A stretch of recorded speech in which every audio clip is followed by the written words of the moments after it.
పంచకర్ల రమేష్ గారు. యాక్చువల్గా సమయం అయిపోయింది. Thank you sir. కాసేపు ఎక్స్ట్రా తీసుకుంటున్నాం అంతే. థ్యాంక్ యూ అధ్యక్ష, ధన్యవాదాలు అధ్యక్ష. పారిశ్రామిక ప్రాంతమైన మా పొందుర్తి నియోజకవర్గంలో కాలుష్య సమస్య మీద అనేక సందర్భాల్లో ఈ సభలో మాట్లాడటం జరిగింది అధ్యక్ష. అయితే దురదృష్టవశాత్తు చర్యలైతే ఇంకా ఏమీ తీసుకోవటం జరగలేదు అధ్యక్ష.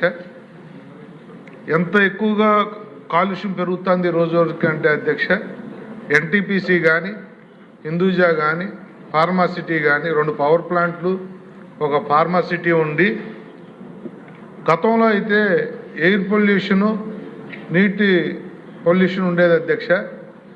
ఇప్పుడు విపరీతంగా రోడ్డు పొల్యూషన్ కూడా పెరిగింది అధ్యక్ష.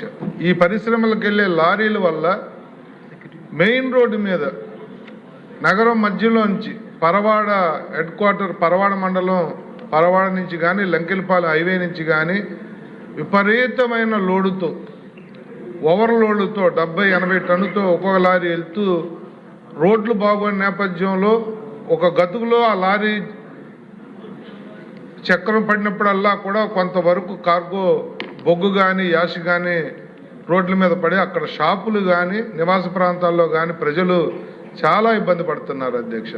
దయచేసి మీ ద్వారా ప్రభుత్వాన్ని కోరుతా ఉన్నాను, వీళ్ళకి సపరేటు 40 కోట్లు ఖర్చు పెడితే ఈ పరిశ్రమలు సపరేట్గా నగరం మధ్యలోంచి కాకుండా, పరవాడ లంకెలపాలెం అనే సిటీ మధ్య నుంచి కాకుండా సపరేట్ రోడ్డు కూడా ఫామ్ చేసుకోవచ్చు అధ్యక్ష. ప్రభుత్వం పూనుకుని వాళ్ళతో ఆ కార్యక్రమం చేయిస్తే 50% పొల్యూషన్ తగ్గుద్ది అధ్యక్ష. దయచేసి మనం ఈ సభ మొదలైన తర్వాత నేను ఇది 4వ ప్రస్తావించడం అధ్యక్ష. ఈ 0 అవర్కు కూడా చర్యలు తీసుకుంటున్నారని ప్రజలు అనుకునే విధంగా దయచేసి చర్యలు తీసుకోమని మిమ్మల్ని కోరుతున్నాను అధ్యక్ష.